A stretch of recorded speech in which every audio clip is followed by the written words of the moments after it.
الله الرحمن الرحیم مش کما معامله چا ولا دخل په ایران کومه ده هر څوک چې دا پنځه کسانو خدمت ولا د خمسې وګستم چې ستاره چې نور هر څوک چې دا خبره وي چې کوشش نه کوي چې په جګړه ولا توپک راوړل ګونډا شریکول دا موږ نه برداشت کله هم چې موږ ته ورته سکمېړې به مشورې به سره چا سره نه ودا د پینګز بس پینجو مستحقیار کړی چې غربونی سیمه صدور کار سو کار دا کړل وسی مشکمه بسم الله الرحمن الرحیم مشکمه معامله خلاصه کړ هغه دا چې د پنځه کسانو د دیار تاسو وټا د هر چا چې کوم معامله پیښ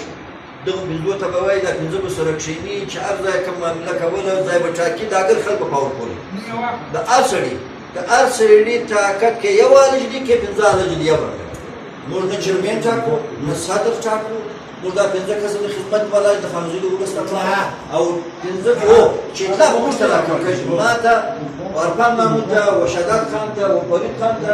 او نکیبلا ته دا پنځه کسه یو د په دغو دیارلس کسو کې درې کسه نصیب الله او خیر محمد او نکیب الله دا د الج موږ د ایریاو دپاره چې موږ چا ولاړو د خلکو ایریا ورکوله هر څوک چې راغلی ښوونځی هغه ته به درې سوه فوټه ایریا کوم په سر کې ورکوله کوم په پای کې دغه شی وي او کسر خو له خوده د سړی نه جوړوي ځکه مېړنۍ بیا مشورې به سړی د چا سره نه اخلي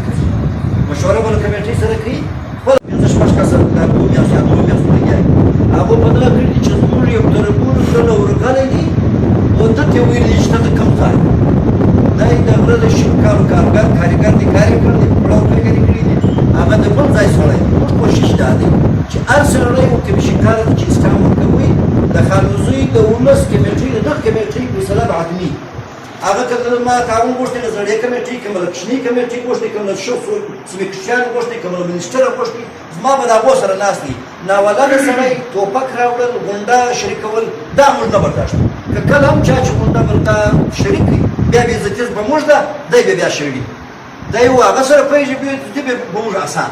کوشش دا دی چې ناولده هر څوک چې دا زموږ خبره اوري چې کوشش وکړي چې په جګړه نیسي را په شرافت د کار د دنیا راسي د زما غږ وکړي د جهانزیب ځای د ونیسي د خان ځای د ونیسي د ارفان ځای د ونیسي د نقیبالله ځای د ونیسي او کوم ولس چې دا شکایت لري چې زموږ ځایونه هر وخت په دا کمیټۍ باندې ماخوذه دي د غره له سره زه د نقیبالله استاد تر کاله بیا تر پولیټیکنیکه د سعدالله تر کاله بیا تر هغه سره پورې دا 4 بای 2 کیلومتر دا باندې 800 لجه راځي او موږ 600 کورونه یو او هر سړي ته موږ دا وایو چې راسي بیا راسي مو د پینګز ماسپینجو مستحقیار کړی چې غربونی سیمه صدور کار سو کار دا کړل او داخل وای بیا کار کړی چې پاکستان زړ څو